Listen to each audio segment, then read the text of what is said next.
Welcome back to Andi and Mich, the podcast where two sisters, two generations, and way too many unread texts come together.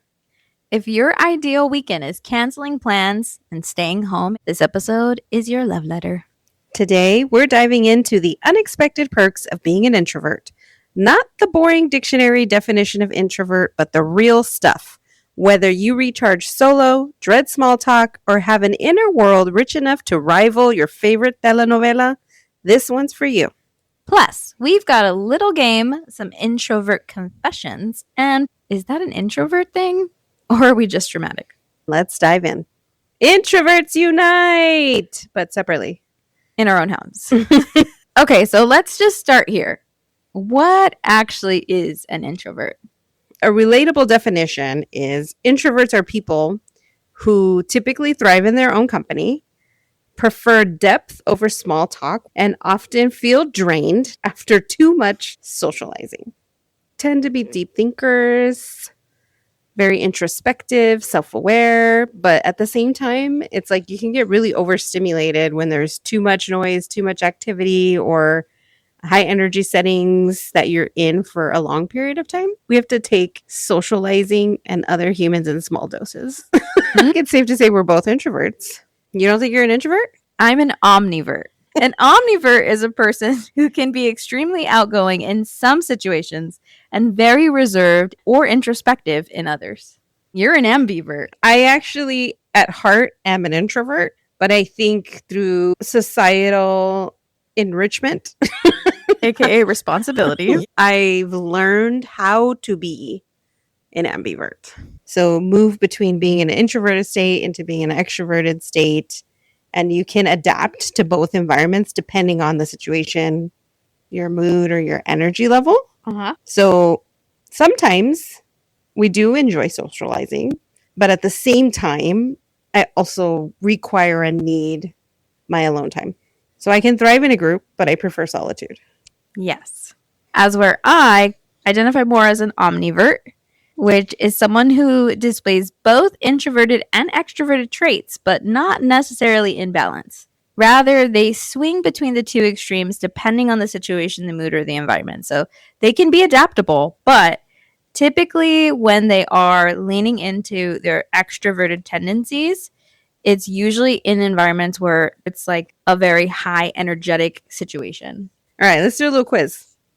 How introverted are you is the quiz on a scale from social butterfly to please don't call me.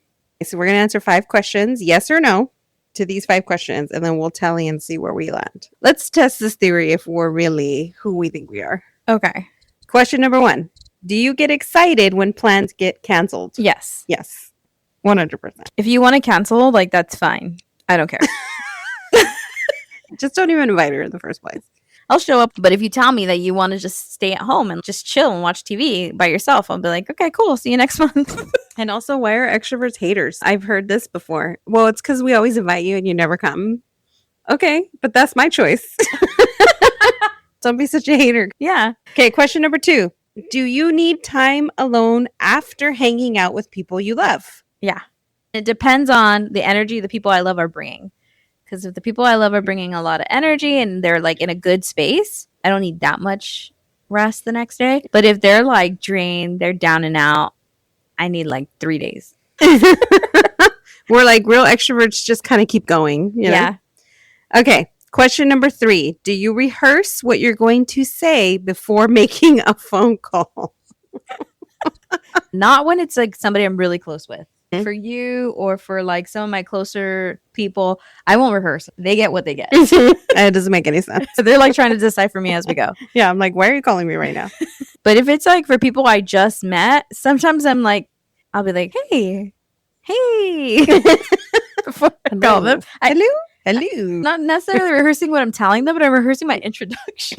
What about you? That's even better. No, I don't rehearse. If it's something that's really important to me that I don't want to forget, but just because with age, I tend to forget a lot of things, I'll just kind of make bullet points in my head. Make sure you tell them this, this, and this. And then I just wing it from there. And I'm cool with it. Okay. Question number 4. Do you feel more alive after a solo coffee run than a crowded brunch. 1000%. Yeah. For sure. There's something just really invigorating and beautiful about going to get coffee by yourself. It's so wonderful. You get to order what you want. You could order a pastry. No one's there to judge you. Sometimes you put on like a real cute outfit and you're just like, man, this is amazing. Take yourself out because you're worth it. Okay, question number 5. Do you pretend to be asleep when someone knocks unexpectedly? We're uncovering some very important information here, especially for Mitch, because you also pretend to be asleep when someone calls you unexpectedly. Sometimes. Oh, I fell asleep. Don't lie to me. I saw your inspirational post of your dog. So if you got 0 to 1, you're an extroverted icon. 2 to 3, which is what I got, 3. Ambivert energy. You're the social chameleon. You just don't book 2 events in one day. That's true. If you got 4, classic introvert. You love people just from a comfortable emotional distance.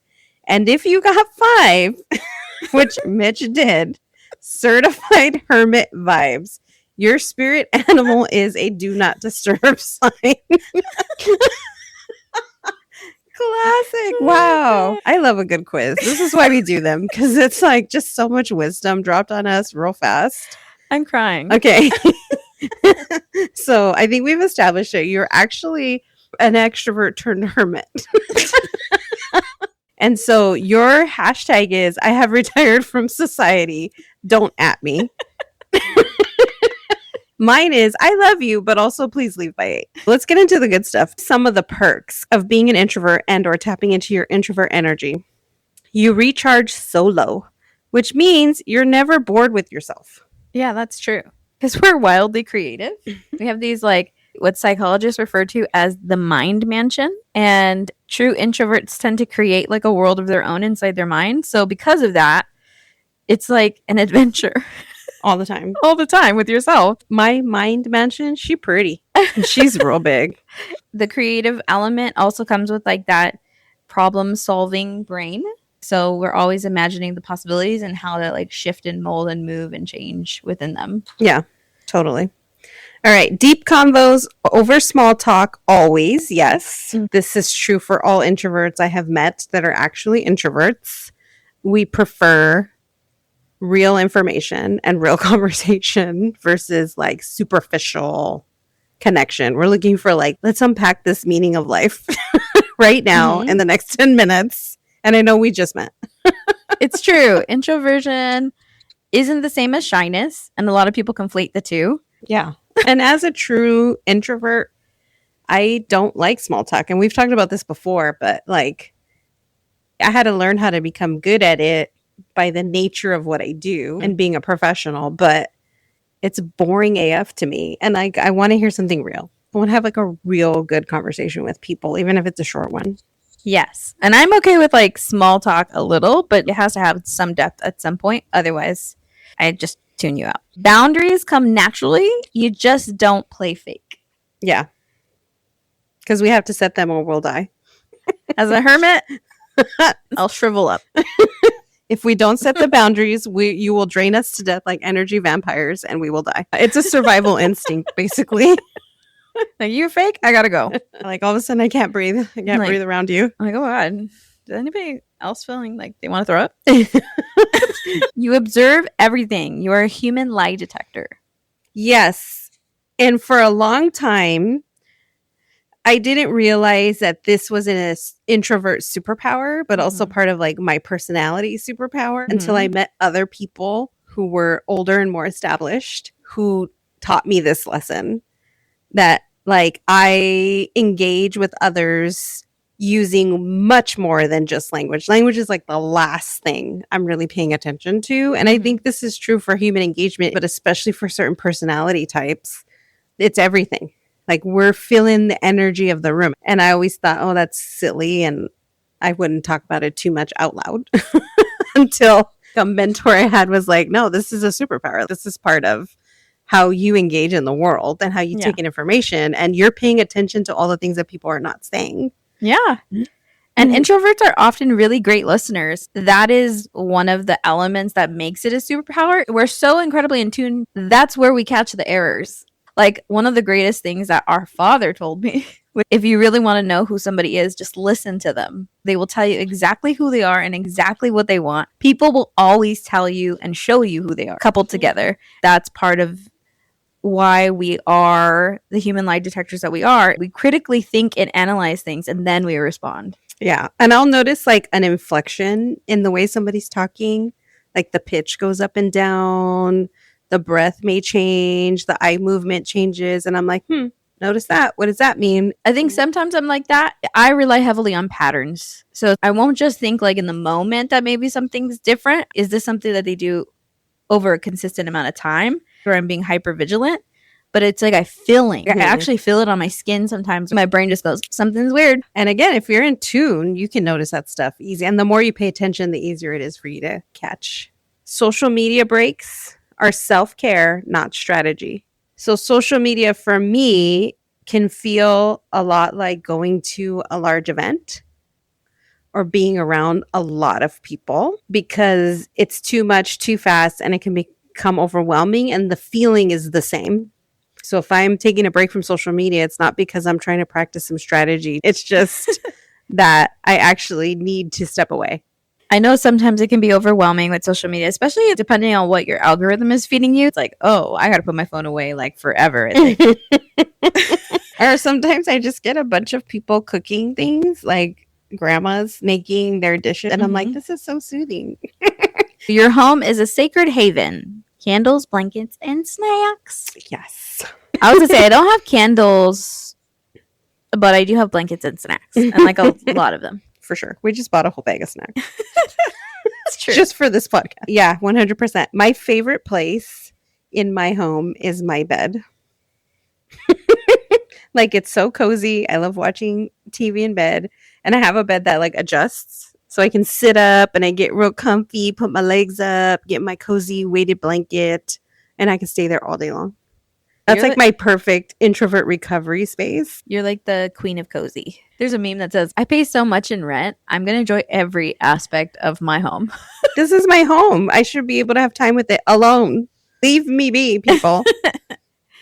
What about people feel safe around you because you're a good listener? I would say yes. And also on a friendship level, like introverts tend to build fewer but deeper friendships. So they don't have as many close friends, but their closest friends tend to be much deeper than the average friendship. In the same vein of what you're talking about, because you mentioned this earlier in our previous conversation, because of an introvert's ability to be a good listener and to be able to take information in quietly, they also make great leaders. According to Harvard Business School, introverted leaders often deliver better outcomes, especially when leading proactive teams, because they're more likely to listen and encourage others' ideas and allow others to take up space. Introverted leaders often outperform extroverted ones, especially when they build these proactive teams. And the main reason is because they do not feel that they need to dominate any space, which gives their team the ability to grow. 100%. I don't need to be the center of attention. I need my team to feel like they can be the best that they can be in the space and know that they're supported. I do believe if you give people the space, they will rise to the occasion. And it's because they want to, not because they feel like they have to or you're forcing them to. And when they can do it that way, it tends to be very creative. You tend to get so many great things out of your people when you give them the space to be able to do it, right? And leaders who need to be the center of attention or need to be very commanding at the top of a hierarchy don't get that same kind of loyalty and response and output from the people that work for them.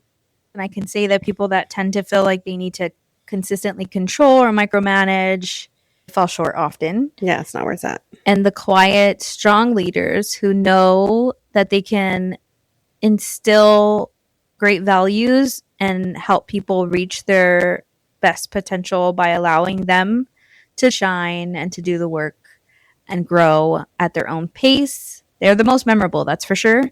And they tend to be the ones that leave and instill values in others so that they can maybe even follow the path and become great leaders themselves. Great leaders make great leaders. We should put that on a piece of wood and hang it. I'm going to put it on a t-shirt.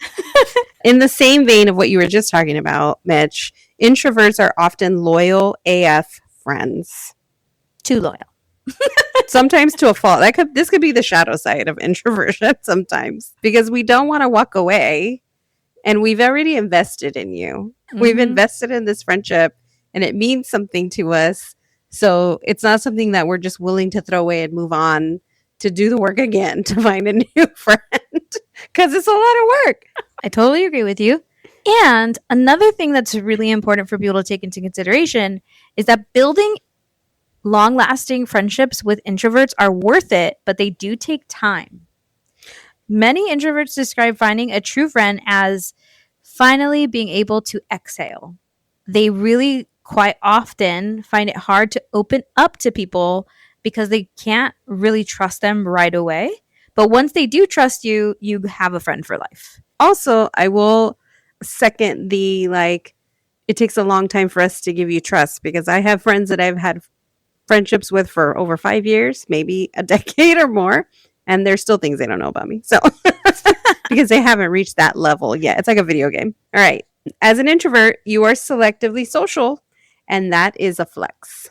I really think that this is a superpower, because being selectively social means that you put premiums on the relationships you invest in. Mhm. And so I think it's a superpower to be the kind of person that puts a lot of initiative and intention in the way that they choose to love and show up for the people that they are rooting for and that they enjoy being around. Another thing about an introvert is that when they choose to show up for you, they usually don't show up and half-ass it. They're showing up because they can be present in the moment. I agree. If I'm showing up, I'm going to give you 100% of what I've got that day. Now, mind you, that 100% might just be 35% of my normal functioning, but that's okay. I'm going to give you all that 35%. 35% is a lot. Because I've made a choice. I've actually left my home, put real clothes on, makeup, and probably some sort of heel or platform shoe. And I'm about to be real uncomfortable for you because I care about you. And I'm here. I'm going to show up. And I'm going to give you my best. I'm going to slide on my ambivert scale. And then I'm going to go home and be a hermit for 2 days following. So since we're talking about introverts, I want to talk about some introverted characters from books, TV, and film. Frodo Baggins. As an introvert? Yeah, I could see that. So is Samwise an extrovert? Yes. Frodo is sensitive and thoughtful. Frodo is not a natural leader or warrior, but he bears an enormous burden with quiet resilience. Another classic introvert on TV, Lisa Simpson from The Simpsons. Intellectual, misunderstood, and the happiest with a saxophone or a book. And Bart is the extrovert. Yes. Now, someone that's a little bit more complex, Dexter Morgan from Dexter. He was also a serial killer. He was also a sociopath. Morally complex, ultra private, and always inside his own head, though definitely on the darker end of the introvert scale. Yeah, you think so? So for movies, Amelie. Shy, quirky, and full of wonder, Amelie changes lives quietly, never craving attention, just connection. Literally one of the best movies ever. If you've never seen Amelie, please go watch it. Bruce Banner, the Hulk. From the Marvel Cinematic Universe, reserved and cerebral, Banner prefers science labs to social science until provoked. Yeah, I think Mark Ruffalo, who's the actor that plays the more recent Bruce Banner in Hulk, does a really good job of showing his character as more of an introvert. No team, only Hulk. Yeah, and it does say until provoked, which it does make you kind of take pause and like, wait, can introverts be angry? Yes. They can. Okay. Remy from Ratatouille. Oh, love Remy. A rat with a passion for cooking who keeps to himself for obvious reasons. Remy works best in solitude and prefers to let his work speak for himself. Well, here's the thing about Remy is that he has such an awareness that nobody else in his community has. He's like a little bit more evolved. It's actually one of my most favorite Disney movies. You love that movie. And last but not least, Shrek from Shrek. Is he an introvert or a hermit? He is a hermit. Cranky and solitary by choice, Shrek just wants his swamp back. But like many introverts, he ends up forming meaningful bonds, even though he was extremely reluctant. All right. Sometimes it's kind of hard to tell if things that we're doing or specific scenarios are us being introverted or us just being over it. because it's a fine line between the two, right? Behavior analysis. Is it classic introvert behavior, or are these just moments that we're just done with people? Leaves a party without saying goodbye. Have you ever done this? Yeah. A few times. I have too, but I will put minimal effort into finding the host if I know the host, or if there's people that I need to say goodbye to. And if it's going to take too much effort to go track them down, then I'm just going to go. Yeah. If they're around a lot of people or talking, I almost feel like I'm not important enough to go interrupt them. And so I'm like, I'll just leave and I'll just see them later. And it has been brought to my attention after the fact. People thought it was really rude. So that was a learning lesson for me. There's been times where I've showed up to things and didn't even say hi or bye. Like I've just been there and then they've seen me, but they didn't get a chance to say hi to me or bye to me, and I've just left. I think true introverts would be like, I didn't even go to the party to begin with. I have a lot of those as well. Where I'm like, yeah, for sure I'm going. And then I can't get myself to go. And explaining that to someone is really hard sometimes because I feel like I let them down. Mm-hmm. And then I'm like, I just couldn't. I think in general, if you're leaving a party without saying goodbye, you're probably just over it at that point in time. I'm going to say it's because you're introverted. Yeah, okay. Brings noise canceling headphones to brunch. That's just rude. If there's no instance of neurodivergence, then it is just you being a jackass. I don't think I've ever been to brunch or dinner with somebody who's like put headphones on. Yeah, I would just leave. The idea of a brunch is to go socialize and to be in an environment where there's a lot of people socializing and having a good time. So if you show up and you have anything to distract you and or mute the people you're with, then you're forced to be there. That's wild. I already get peeved when people are on their phone the entire time. It's like, why am I here? I didn't come here to watch you. It's true. All right. Tells the group chat, sorry I missed this, but did see the message 3 days ago. Guilty. Yeah, I am too. Sometimes I forget that people can see, like, read by, Other times I see it and I'm in the middle of doing stuff. And then before I know it, like the day is gone and I've completely forgot. And it's like, oh, well, it's too late now, Yeah. They can only see if you've had your read receipts on, I think. Yeah, it depends on what platform you're on. I think I'm actually highly responsive. It's usually just when I'm very busy that I will miss messages. Because I'm pretty responsive. But on occasion, I do this. Sometimes, like if I'm in a recharge day and I see it, I'm like, I just don't have the energy yet. But I'll get there. I'm recharging right now. Like, boop, boop, boop. Like I'm not there yet, I'm on life support at the moment. Emotional life support. As soon as I get off the life support, then I'm like, okay, now I have the headspace. I can engage. I think it's situationally just over it. Schedules alone time like it's a meeting. I think that means you're over it. Yeah. I don't know. I think that means you're depressed. Or it means you're really needing to work on some boundaries. Yeah, because I feel like introverts' natural state is being alone, and it's actually scheduling interactions.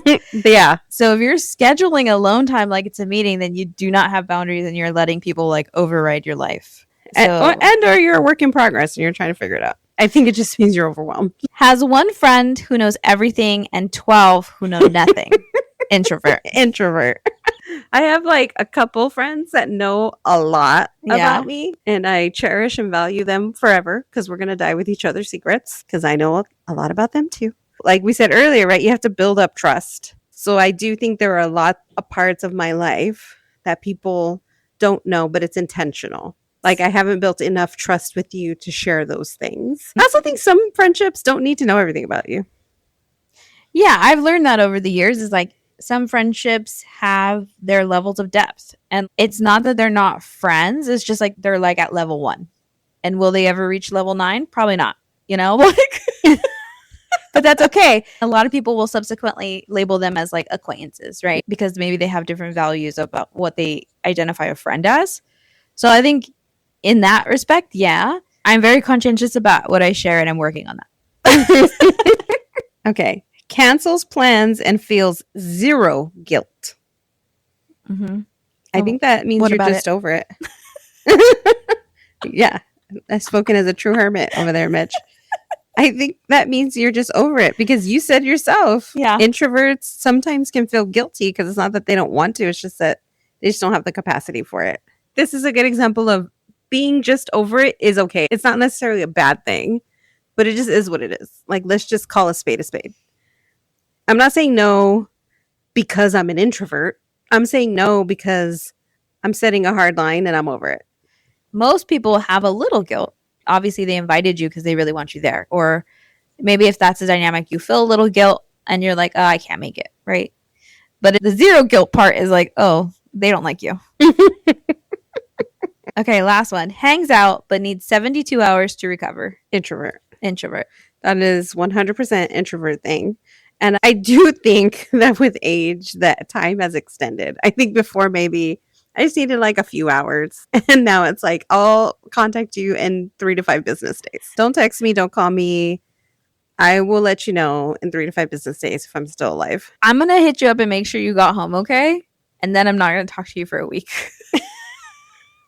Because I'm a caring person. All right. Have you ever done any of these introverted confessions? So these are like moments from our peeps where introvert energy is just too real. Pretending to be on a call to avoid small talk. Yeah. I did that at the market and my phone rang. While you were pretending to be on a call. You need to silence that. I didn't think it through. This guy started talking to me and I was like, oh yeah, 1 second. And I grabbed my phone like if it was on silence and I started talking, trying to get out of the situation. And then the phone rang. His face, awkward. His face was like, wow. And I didn't know what to do. So I froze for a second and I just walked away. I handled it so poorly. And I felt so bad for the guy because he looked so like, what?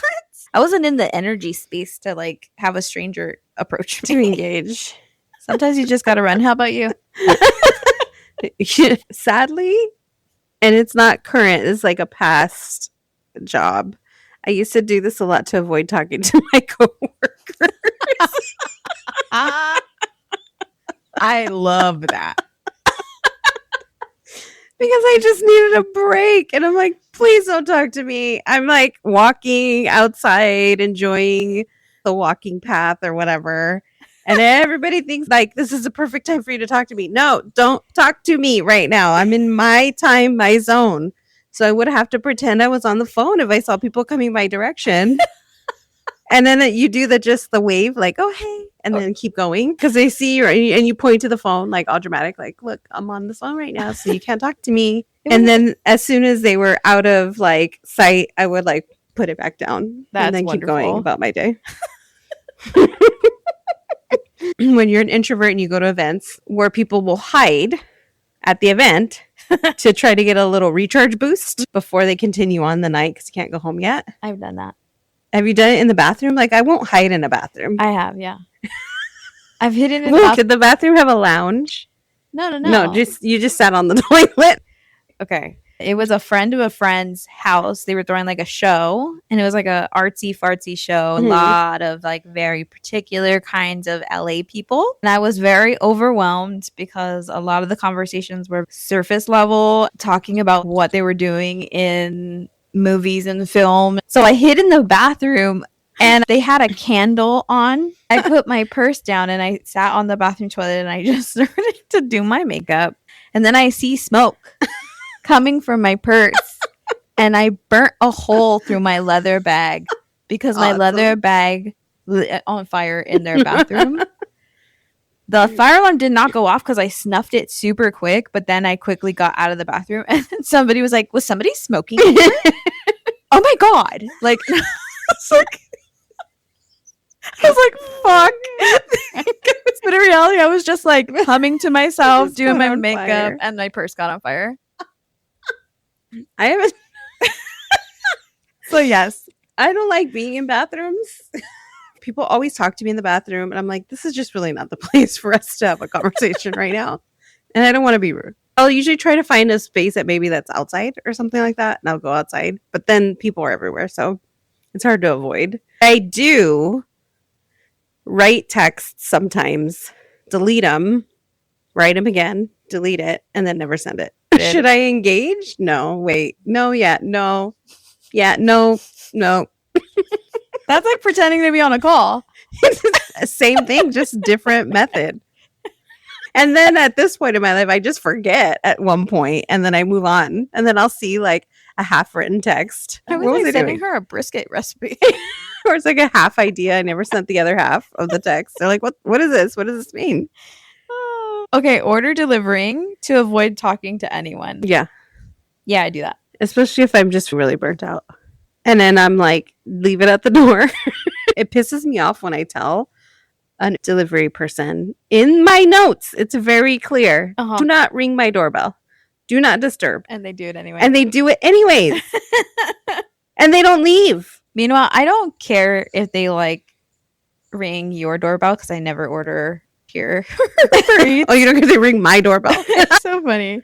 Don't do it. And then last, sitting in the car for 30 minutes after arriving somewhere to mentally prepare. This actually adds to one of the reasons why I'm late. Sometimes I'm mentally preparing.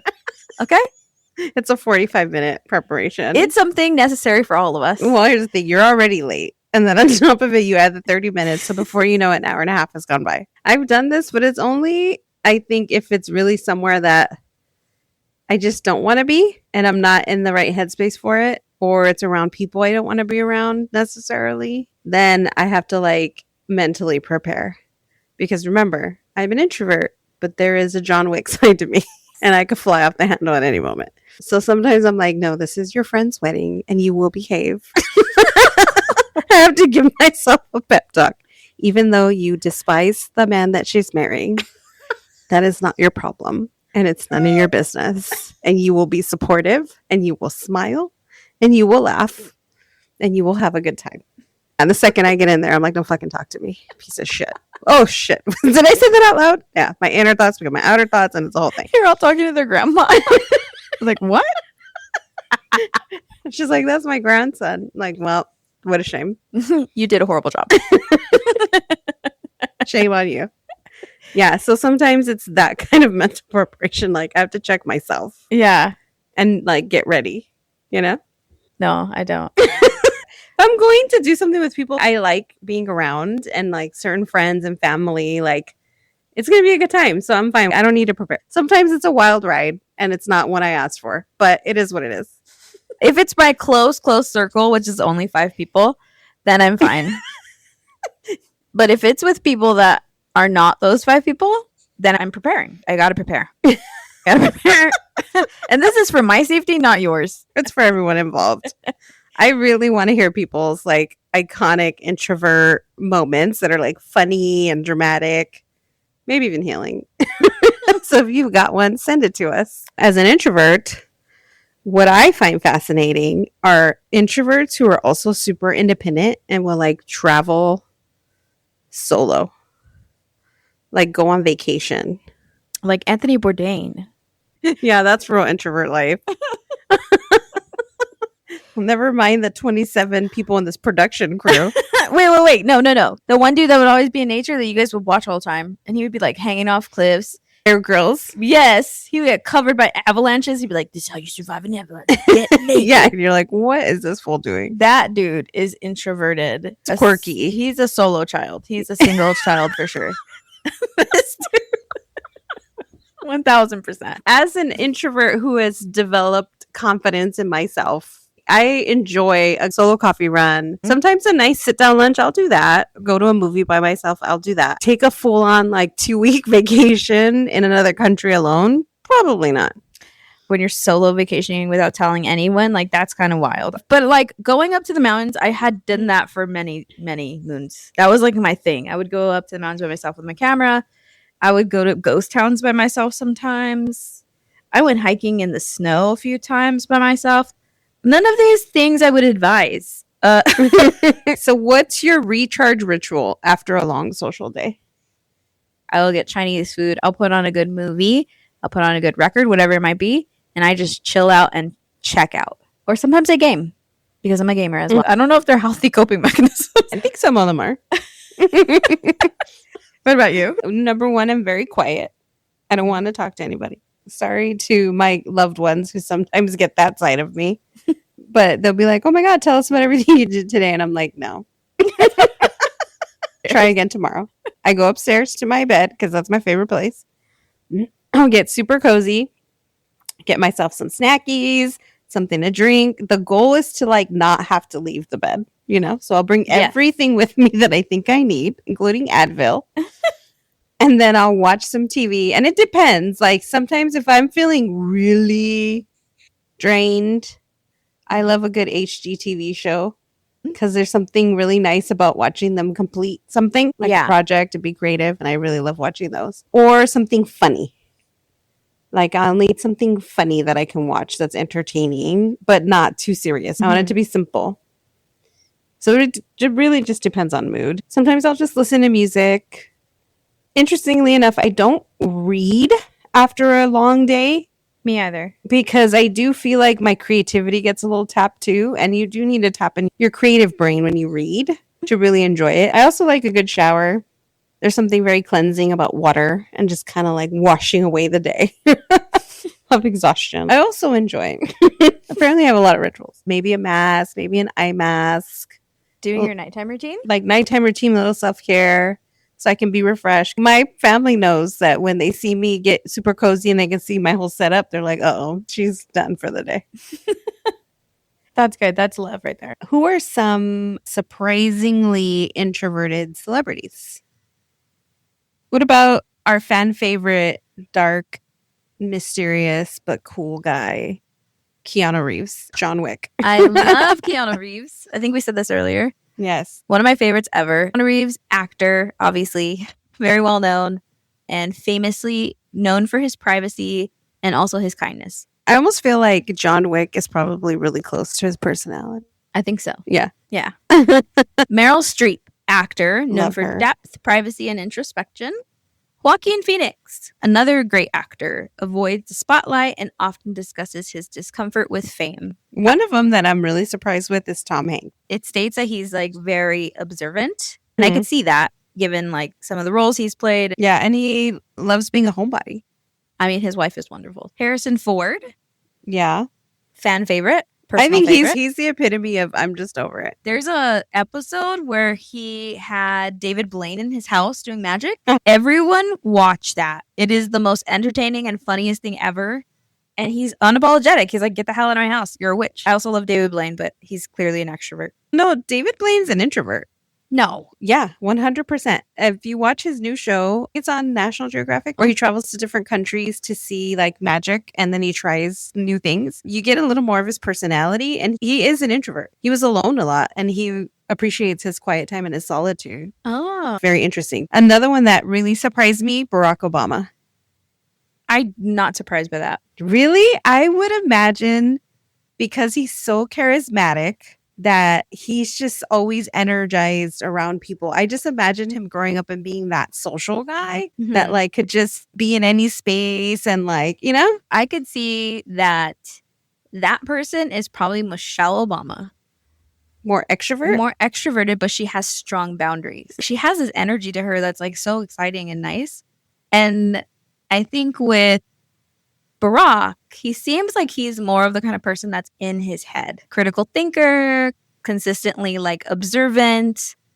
And Barack has been quoted as saying that he's more reflective and likes his quiet time, and that Michelle is the social one. Michelle, she just has this like beautiful energy. She commands the space. She commands the room. I love her. She's a and great I role love model. seeing her in pop culture more because I think her presence is so powerful.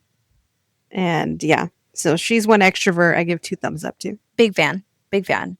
Introverts are kind of like emotional ninjas. We are quiet, powerful, and observant. So I think even if you know how to tap into your introvert energy, you can tap into all of these cool things.